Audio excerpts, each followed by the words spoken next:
Rae, welcome to the podcast. Thanks for coming. Do you want to introduce yourself to everybody?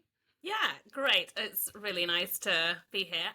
So I'm Rae Pears. I am based in Bristol, and I am the founder and director of a new community interest company called Girlhood Reclaimed. Brilliant. What is Girlhood Reclaimed all about? I think the title is really good because it gives us an indication of what Yeah. we're talking about. But how did this come to be? Yeah, so as a community interest company, our aim is to kind of find ways to disrupt the kind of dominant narrative, dominant misogynistic narrative, that we see ever increasing in the lives, especially around young people, and thinking particularly about young women and girls, and how we can come alongside them through research, through project-based work, and through training with adults who are kind of teachers, educators, or youth workers, and really look at how it impacts their lives and the harms that it causes, and think about ways that together, collaboratively with them, we can look at how we reclaim back. We look at this idea of reclaiming back joy in our girlhood. So, kind of from thinking about kind of feminist activism, but quite like joyful activism. So, really, that's the idea of Girlhood Reclaimed, that it's this space where we can kind of explore that idea together and come alongside, especially young women, girls, and non-binary kids who kind of identify with girlhood in some way, and just sort of like support them and validate their experiences, and support them in making sense of those experiences as well. So where it sort of came from, I have a background in youth work, and then I moved into kind of the field of male violence against women and girls, and I've worked in women's mental health. And then the last 2 years, I've been doing my MA in women and child abuse at London Metropolitan Uni.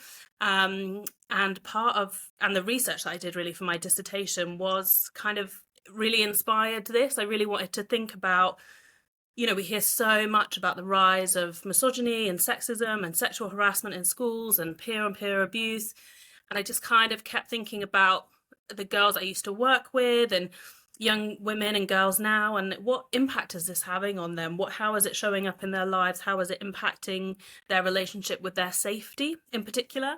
um, so that's what I really want to look at in my research. So I ran some focus groups with girls and young women, and it was really just came out of that, all these themes came out, and we were able to identify together about how it was quite an all-encompassing feeling for them, feeling quite surrounded by this, kind of really experiencing that rise in misogyny as well as racism and homophobia, and how that really impacted on how they felt less safe, felt like the safety work they did. So we talked about a concept of safety work, and how we, as women, keys between our knuckles and phoning our friends when we get home at night, all of that sort of stuff. We created a lot of space to kind of think about that and make sense about that.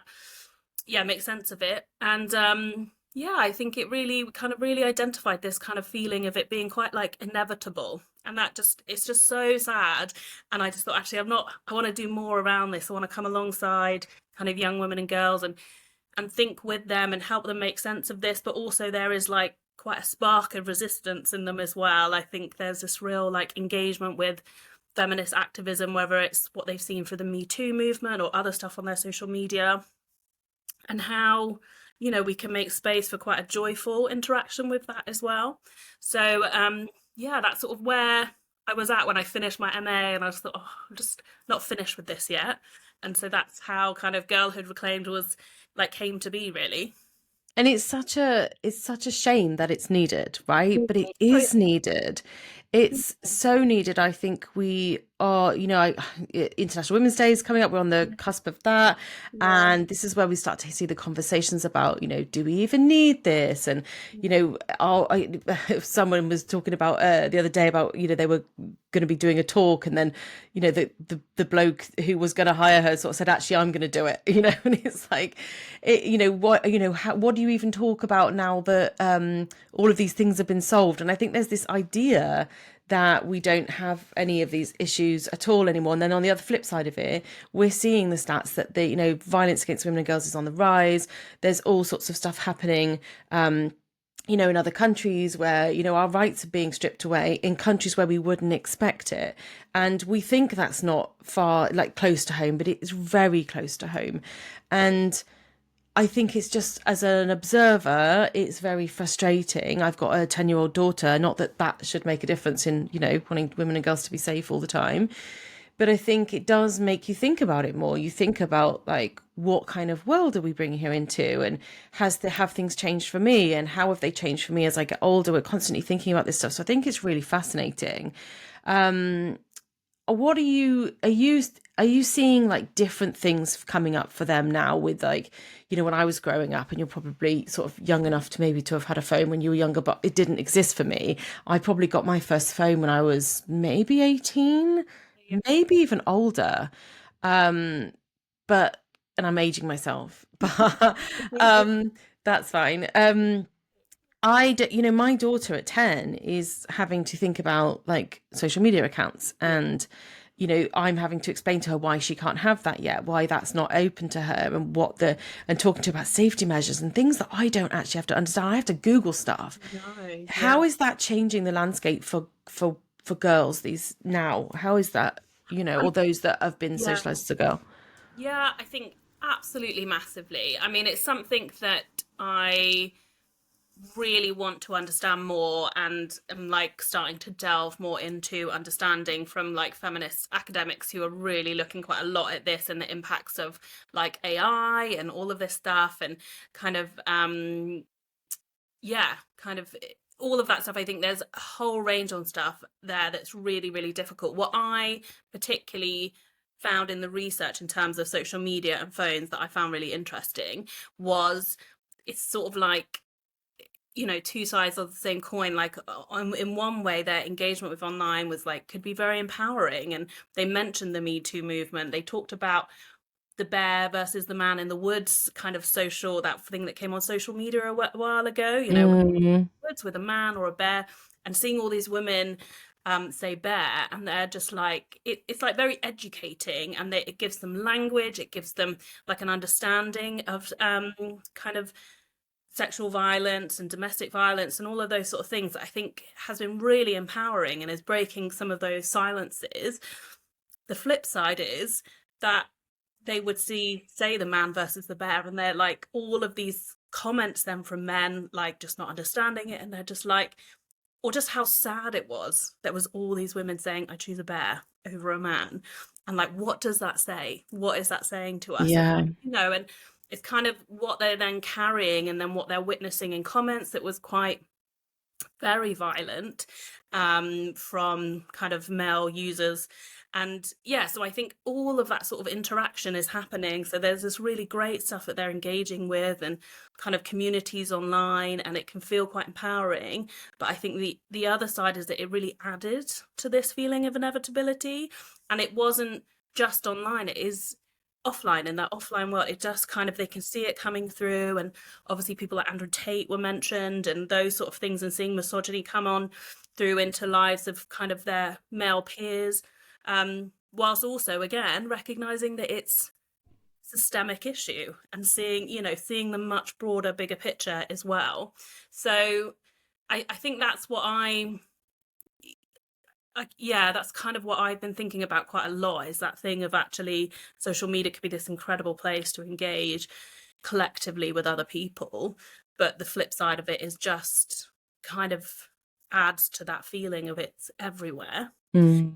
Having to find a way to navigate, like using your safety work online to navigate these awful comments, and when they see things come in, and for some of them it's like, do I report this? Do I like make sure it doesn't come up on other people's algorithms? Yeah. And actually, like, not having much faith that much would happen if they reported it, or some of them actually like repeatedly reporting stuff and nothing happening. So yeah, it's I think it's an incredibly difficult thing for them to navigate, and they do it so well in so many ways. But I think it's just then what it leaves kind of just really adds and piles onto this feeling that's quite heavy and quite difficult to, yeah, It just Yeah, um, it's a lot, isn't it, for the brains to cope with, and yeah. to like you say, navigating that at such a young age. Like I didn't Mm, have those pressures, but then I look at the sort of younger generation, and I think they're so much more switched on yeah. to what is right, what is wrong. A lot more maybe aware, whereas I wasn't. Mm, And I think, in comparison, it can be, I think they, like you say, they have more kind of access to sort of that right information through social media. So it can do good. But then you've got, the likes of Zuckerberg coming up and saying, we mm, need more masculine energy on these platforms. No, we don't. Um, we need more safety for yeah. everybody. This isn't actually just the conversation. This is what frustrates me, is the conversation isn't about just women and girls. This is actually Mm, safety for everyone. When we really think about it, it's a exactly. human thing. It's a Yeah. human rights thing. But we have to focus on the fact that, women and girls are more likely to be harmed by people they know, even, all that kind of stuff. So yeah, there's so many layers to it, isn't it? And it sounds like they're really receptive to, having these conversations and, Yeah. Yeah. getting into that stuff. Yeah, I think that's what I mean. I absolutely loved doing it. The girls that it was kind of ages from 13 to 17, and they were just totally brilliant. And I think part of what I'm drawing into the work that we're doing now at Girlhood Reclaimed is this idea that actually feels really important to create spaces that are really like conducive context to undoing harm, is what I talk about. So kind of like, how do we create these spaces where there is, some sense making can happen collectively. So when I did the focus groups, I talked about this concept, safety work, which is, there's feminist academics who have, so Liz Kelly was the first one who talked about this idea of safety work. So all the things that we do as women that are work, that mean our freedoms are limited, that we're having to navigate a world to limit harassment, to limit those sort of male intrusions in our lives. And then Fiona Vera Gray has also kind of looked at that further and did a great book called The Right Amount of Panic, based on her research, which is fantastic, and really looks at how we have to have the right amount of panic as women in the world, and how our kind of freedoms are limited, and how we do all these things to prevent violence from happening to us. So I sort of brought this concept into the room with the girls, and I said, look, this is what safety work this is how I understand it to be, and this concept. And then it was just like an hour and a half of just such amazing conversation of them sharing. And they had different backgrounds, different experiences, but there was such a collective sense of like, yeah, this is an incredibly gendered experience. And I think boys, I'm sure, I know, who do safety work, but it's very different, and maybe kind of goes up when there's been reports of knife crime, or there's I think a very different kind of relationship to it than we have as girls, or those who kind of or other kind of marginalized genders. And it was just this great space, and I just thought how much this space could, how needed this space is, really, to provide these spaces where we kind of engage in that sense making, and we share those experiences with each other, because it's really validating. It gives space. I've worked in mental health and done loads of training around kind of active listening, so I think being someone who can hold that space as well, and kind of reflect back those feelings, and hold space for anger, and whatever those feelings come up. And I think that I do believe that can start undoing some of the harms that are being caused. And then kind of further on, what I want to carry on further on exploring is then how we create space for them to kind of engage with joy as well, because that is what we need to sustain us through this. Like, we can't, Yeah. being angry all the time is not sustainable, and it's so important we can be angry about these things, and we can feel sad about these things, and all of that. But I think, especially when there's this feeling of inevitability, that Mm, kind of creating some resistance to that, going, actually no, like, I want, when I think yeah. about my girls, I don't want them to be as exhausted as I am with all of this. That's what I'd like for their future, just to be a little bit more like, yes, we've got some like collective, joyful experiences together as well. So yeah, so I think can't remember what your question was then, but anyway, yeah. No, that's fine. You've answered it brilliantly. And I actually just really want to pick up on something you said there. But like, that feeling, and I really felt that when you said that feeling of exhaustion. And I Mhm. think this is something that I see a lot with my clients who are dealing with body image stuff, which starts at this young age. And it's that exhaustion of policing our behavior, policing our bodies, and being constantly on. We're constantly told as women, oh, take the stress out of your life, make sure you'll be raising your cortisol levels. I'm like, I have no choice but to be switched on, because I am literally waiting for the man or the bear all the time. Because we're taught that, aren't we? We're taught to police what we wear, how we behave, how we show up in certain situations, to call people on our way home. I'm 44 and I went to an event the other night, and I don't go out in the evening very often because I'm boring and old, but I walked back to my car with my keys between my fingers, and I thought, God, I haven't done this for a long time, because I don't go out in the evening. And my sense of safety is actually because I'm just really sociable in the evening. I'm sociable all day long. You want to do anything in the day, I'm right there with you, but anything in the evening, forget it. And it made me think, like, gosh, I'm still here at 44 when I don't particularly, get any male attention at all. You get to this certain point of your life and you sort of age out of it, which is also a disgusting thing, but that is just kind of how things are right now and how I perceive myself. But it's just very interesting to me. And I think, this is one thing that I wanted to talk about, was body image stuff. Like, that stuff come up in your conversation? Because every single woman that I work with, from like roughly around the age of 35 to 60 odd, will have their core memory of when they first realized their body was, in quotes, wrong, is like 6 or 7. Like, they don't remember a time when they were allowed to be free around food. Like, they were allowed to just nourish themselves in a way that felt good, because they were constantly told, you need to be careful what you eat. You need to make sure that you stay slim. You need to make sure that you look a certain way, and maybe compared to a thinner sibling and all of that stuff. And this really impacts them later on in life. They diet their whole life, and then they get to me and realize that actually maybe I've been harming myself by going through this disordered eating behavior and constant policing of my body, over exercising, trying to be as small as possible and as little as possible, which is a very misogynistic, way of being, of way we view women's bodies. I wondered if that's something that comes up in your conversations with these young girls.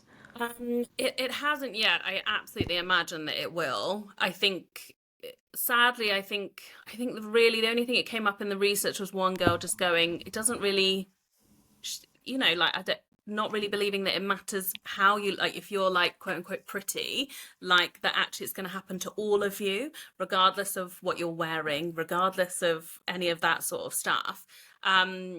Which, yeah, was just very sad. But I imagine, I always felt like it had, I when I was kind of reflecting on it, because like you said, we didn't, I didn't have what these girls have now in terms of social media and phones and all of that sort of stuff. But what I did have was the 90s, and what I did have was that relationship with body image, and all of the very stick thin women on top, in front of magazines and all of that sort of stuff. And sort of could feel like, and how then that impacts me now, exactly what you're saying. And I feel like that's sort of a little bit of how I come into understanding how I see what's happening now, with kind of girls being really kind of, with the rise in misogyny, and the way that I didn't experience it when I was little. I'm sure it was there and I wasn't aware of it as they were, but thinking, okay, where are they going to be when they're my age? If we're not trying to undo some of this harm now, if we're not trying to kind of respond to this now alongside them and with them, what is it going to feel like when they're 30, 35, whatever, Mm. and what impact it's going to have? So I think it's that sort of like, when we were young, it wasn't seen as harmful. No one talked about it. It was silenced. It was, there were no adults in the room. And actually the adults in the room were the ones going, exactly like you were saying, watch what you're eating, or they were the ones who Yeah. were dieting. They were, all of that sort of stuff, and the relationships we had with other women in our lives, mostly women.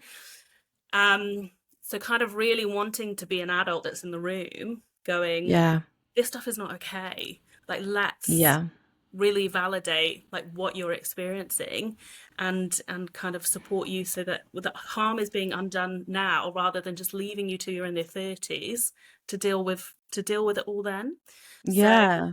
yeah, I think that I thought about it in that sort of way before, and I do imagine that it will come up more and more as we speak to more young women and girls, that the image, the pressure to look a certain way in Yeah, terms because I don't think of that's body gone. Well, in image. fact, sorry, Yeah, I no, think carry there's a on. delay. I think there was a delay. Sorry, I thought I jumped in and talked over you. I'm so sorry. No, no, Finish what you did. I cut you off? Okay, make sure I didn't cut you off. Sorry about that. Yeah, no, I was just thinking about like, because I don't think it's gone away. I think it's just like a new thing, isn't it? yeah, Because we are now, as somebody who's been in the health at every side space and, trying to talk about body positivity and understanding body liberation, probably more so than body positivity, because that's been overtaken by thin white women. yeah, But thinking about how we are in our bodies, how we exist in our bodies. And I feel like that's been all the progress that maybe the very little bit of needle moving that we were doing has now been like wiped out with Ozempic.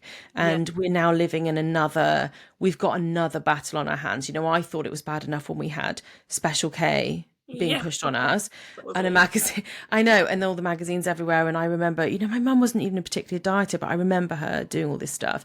And like you said, it was the women around us, but it was often, and this is what I hear from clients all the time, it will be the dad who has mentioned the weight gain or mentioned the thunder thighs, or the uncle or the brother or the whatever it might be. And we carry that shame in our bodies. And also, there's also there's a really good book called The Religion of Thinness, which I have talked about twice on this podcast, although not the podcast episodes themselves haven't aired yet, but I've talked about it twice, which is interesting. It's called The Religion of Thinness. And that is a very interesting book. And I'm always really fascinated about how much control women use dieting and the way our bodies sort of look and how we eat as a way of control, because we don't have control over other things. And I'm not suggesting that it only affects women, but that is what I see coming up in practice. And I saw that in myself when I was healing, when I was going through my stuff. It was a way of controlling what people thought of me. It was a way of controlling how the world saw me. It was a way of controlling whether I was visible or invisible.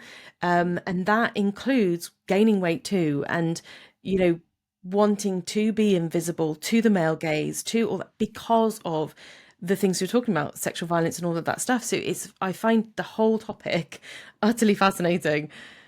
Yeah, same. And it's just such massive crossover. Exactly. I think it really kind of, yeah, it the kind of young people, girls and young women, are really having to deal with this as well, on top of like trying to, being told to be a certain way, but also trying to navigate and limit those intrusions in their lives, and then just being like, wow, it just happens all the time, and yeah, Yeah. And again, dieting is very, yeah, controlling what we eat and actually not giving ourselves sustenance is mm, very normalized. yeah, Disordered eating, there's such a fine line between that and eating disorders that yeah, there is it's almost celebrated to be doing that stuff and harming yourself in that way.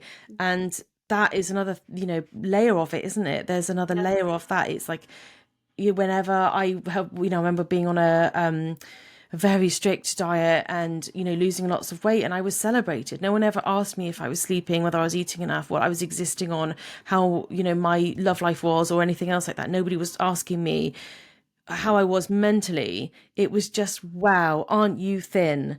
And yeah, aren't you smaller and more palatable? And that is really interesting to me to look back on that, because I don't see that that's really changing. And I've seen it in my 10-year-old and actually my son as well, who I'm bringing them up in a household where we don't talk about that stuff. We don't talk about dieting. We don't talk about food in a good or bad way.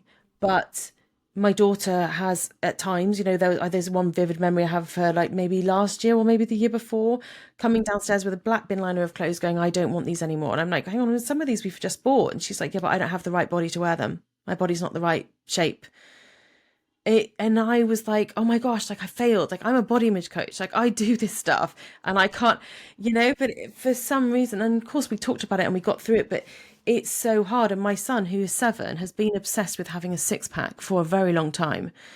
And those kind of conversations are coming up at school, in the playground. What it means to have a good body is being discussed at that age. Which is just, it's so hard, isn't it? It's so hard as a parent. And I think that, too, like trying to, a more like feminist mum, and then my kids are coming home, with these things as well. And it's so interesting how automatic we're like, okay, well, that's our failure. We failed. It's the women, obviously, who failed, and that's Yeah. just not the truth at all. And there's just it's just seeping in so much and so much and so much. And even if we've got kids who don't have phones, their friends have phones, and it's just coming in and coming in. And I think definitely a huge thing for boys is that, gym bros and all of that sort of stuff, and wanting to that expression of masculinity. And it's really, it's so sad and so difficult. Mm. They're having to kind of, how do we as adults help them navigate that in a way that kind of gives them agency and recognizes all the amazing things that they are capable of doing, all the ways, and really centering them in this conversation, Mm. act like in a way that's like really protective or reactive to these things. And I think that's a really like difficult challenge for us to take on, I think, is to really think about how we are supporting kids and young people through these experiences in a way where we're not just like, because it is very natural in us to be like, let me just protect you, and I'm just gonna hide you from everything. I can't do Yeah. that. I can't do that with my girls. We can't do that with our kids. And so how are we kind of gaining our confidence? And it's partly why we want to do training as well at Girlhood Reclaimed with adults, to be able to like really explore this ourselves as well. How is it impacting us? How has misogyny impacted us? How is all of these, how are they part of our lives, and how do they make us feel? And really think about the ways that we can, again, be the adult in the room that is really curious, that is supportive, that isn't just shutting it down because we don't want to hear it, but really confidently able to engage in those conversations with these kids, because it's happening, it's there. We can't, we Yeah. can't avoid it. Well, Um, that was going to be my question to you, really, is like, how can we as adults, as listeners to this podcast, this is yeah, sort of like a podcast that sort of flits between yeah, business advice and menopause. But basically, I designed this podcast to be something that supports women with whatever they are going through in life. And yeah, knowing that I'm in those, sandwich years where I've, lost parents, had parents who've been ill, but also have young children. I also have stepkids that are, not quite 30 yet, but, in their late 20s. And or spanning all those different age groups. And again, like my older step boys aren't immune to all this stuff either. But how do we talk to our kids? Like, how do we have those conversations about what they're seeing online? I think that this is the question that I ask myself often. My clients ask me often, because they want to know, well, how do I not pass my diet culture stuff on? And that, if we're talking about that particular topic, but with all of it, how do we open up the conversations with our young kids, with our tweens, with our teenagers in an age appropriate way? Like, what do you have advice on that? Like, is that something you think, yeah, I mean, again, I'm absolutely no expert, but I think from from my own experience doing youth work and then in mental health, and I do think like just the more we can listen really well and really be a safe space that is not judgmental, that is not reactive, that is not like just going straight for a protective mode, I think the more hope we have that our kids can feel able to come and talk about that thing, because that's the main thing, is that we can be a space,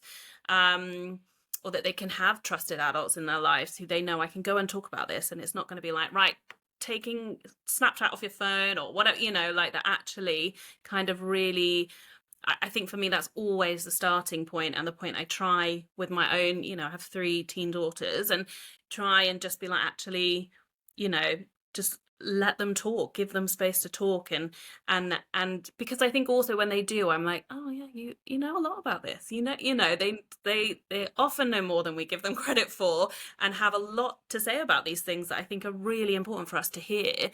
And I that's always my starting point. And I think, again, like probably more so with like diet culture for me, like really thinking about like doing the work myself. How do I like deconstruct that within myself? How do I like look at my own internalized fat phobia or my own internalized misogyny? Maybe that will pop up and show up Yeah. sometimes out of nowhere. I think, oh no, I don't like that. But how do I keep kind of really, and I think for me, having conversations with my friends about it and like having some really supportive spaces myself, like it's really hard when your kid comes home and shares an experience of sexual harassment and you're like, oh my God, like Yeah. I need space to talk about that as well with people who are really safe, where it's confidential, where you know, they're also going to give me space to just talk. So I think it's really kind of, yeah, recognizing what the kind of journey that we're on in ourselves, wherever that is, and keep doing that sort of work ourselves and being open to that, as well as, yeah, just really creating those really open spaces so our kids know, okay, if something, because there can be really big, awful things that happen online, and Yeah. being a safe space, and also I don't know that, I've done this masters, and I still am like, oh God, online stuff is still a little bit. I don't know everything. We couldn't know everything. And there are like amazing services out there. There's amazing resources online as well. Don't try and be the person to hold that all and answer all the questions. I think look for those kind of places online. I can't think off the top of my head what they are, but I saw some recently that were really great. And I think there are just really good resources out there from specialist services who can really support us, who can support your kids in kind of understanding what has happened if something does really harmful happens online.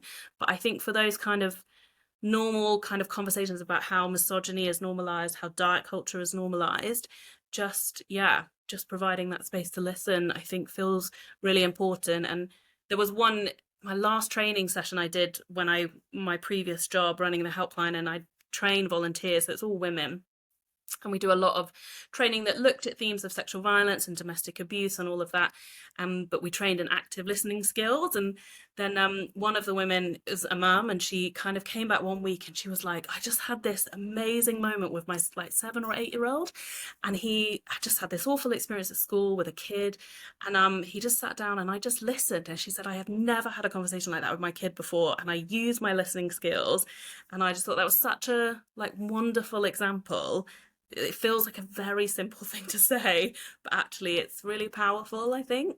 Yeah. Yeah, rather than jumping in with that Yeah. solution, which we always want to do Yeah. as parents, Oh, yeah. I think my coaching has helped me with that, is actually Mm, going, well, how did that make you feel? Rather than going, mm, oh my gosh, I can't believe this happened, or don't yeah. worry about it, which we tend to do, don't we, in the Yeah. moment when we're in the middle of something, because they always come and Yeah. tell you something when you're literally in the middle of something. But Fucking it's right. yeah, being able to hold space for them and Bring it being on. able to just pause without Yeah. judgment, without reflection, without kind of, maybe even just reflecting it back to them to say, Yeah. oh, is this what you're saying? Like, and how did that make you feel?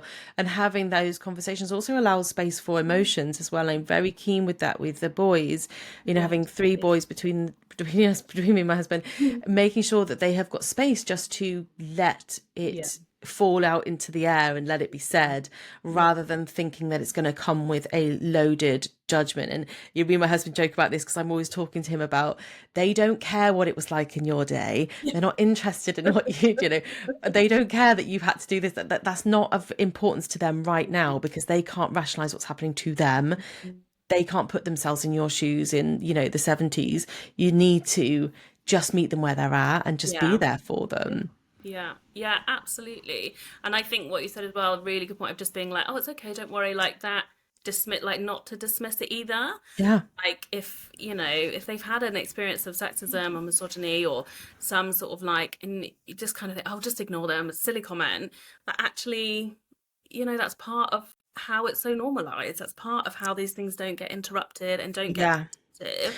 And yeah, so I think Yeah, and I actually had a moment of that that. years ago, and I think the school may have wished it wasn't me that had happened. It had happened with, but my daughter was being permanently chased around the playground, not in that kind of way, but just in a very like a not wanted way. She did not want to be chased by these boys, and it was a game in quotes, but it wasn't a game to her, and it was making her feel really stressed out and anxious, and it was just going on and on and on. I went to speak to the school, and they were like, it would really, really help if she just didn't scream and run away. And I was like, oh No, that is just lit the torch paper for me. I'm really sorry, but we're not policing my daughter's behavior because you don't know how to talk to these boys about their behavior. Yeah. This is not okay. And I think it's, especially with girls, I think we need to be mindful of how we're talking to them about their behavior.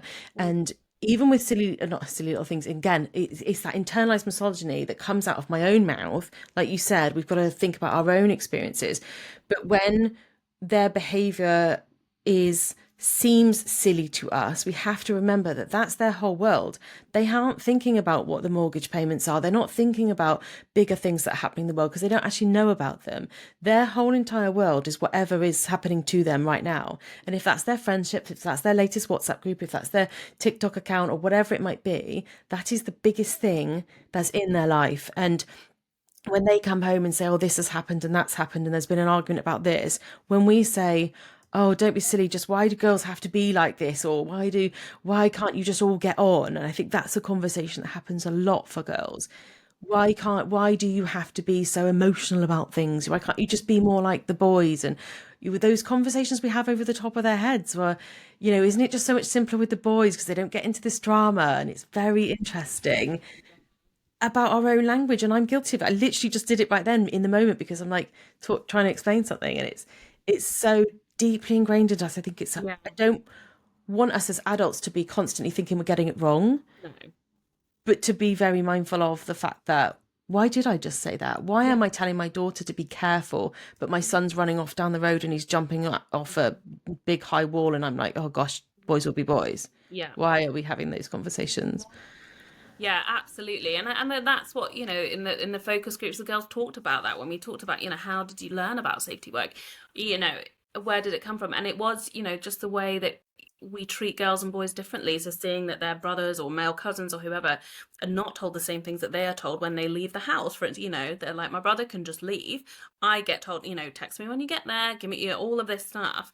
And yeah, I think there is, that kind of, for us to kind of just be aware of that is a huge thing. And we're not, like you said, we're not always going to get it right. But I think that's something I've also just been thinking a lot and making sure that even the work we're doing at Girlhood Reclaimed doesn't in any way add to that. We're talking about like responsibilization, how women are responsibilized. So, like we are responsibilized for our own mental well-being, we're responsibilized for keeping ourselves safe, all of that. So not wanting to add that tool into the conversation, not to, that's what we want to disrupt. Again, it's something else we want to disrupt, that you have to be so responsible and you have to be, either like the boys or just, taking on all of these things where we're forced to grow up quicker and all of those sort of things. So yeah, I think it's just as parents, as adults, if we're working or, or have kids in our lives that we spend time with, and there's nieces or nephews or whatever, just to be able to really be aware of how, because it's everywhere, it's so normalized, and when you start paying attention, you're like, oh no, okay. like Yeah. And like when you're deep in the work, you quite yeah, often see things that you haven't seen before, right? Like, and you're just like, oh gosh, yeah, like, we're always learning and always, finding new things. mm, How can people connect with you? How can they support this? How can we get involved? How can we see this flourish? Because I think it's amazing and it's obviously so needed. thank you. So we are like fairly new, sort of started up at the end of 2024. So we have we're on Instagram and LinkedIn, and Blue Sky, and we've got a website, and I'm trying to kind of get blogs out and things like that as well. So you could kind of just engage with us online, would be amazing. Share our posts when they come out. I definitely need to just keep doing that. And I think if you are an educator, if you work in a school, and to think, oh, this would be great to come into your school, come and reach out to us. I'm trying to pilot some projects this year of doing kind of project work. So I'm really happy to talk about what that would look like in a school, and how we can work with some of the kind of the young women and girls and non-binary kids around this whole kind of sense making, but also kind of engagement with Joy Talk activism and training as well. If you've got staff who you think, it'd be really great for us to just kind of spend some time thinking about this together and do some training together.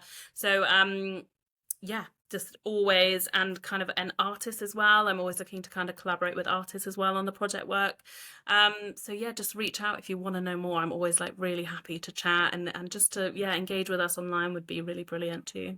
Yeah, fantastic. Thanks, Ray. I'm going to put all of your links and all of that information in the show notes. So if you're listening to this Right. and you want to go and find out more, it's all going to be in the show notes. Just click that button and then you can find it.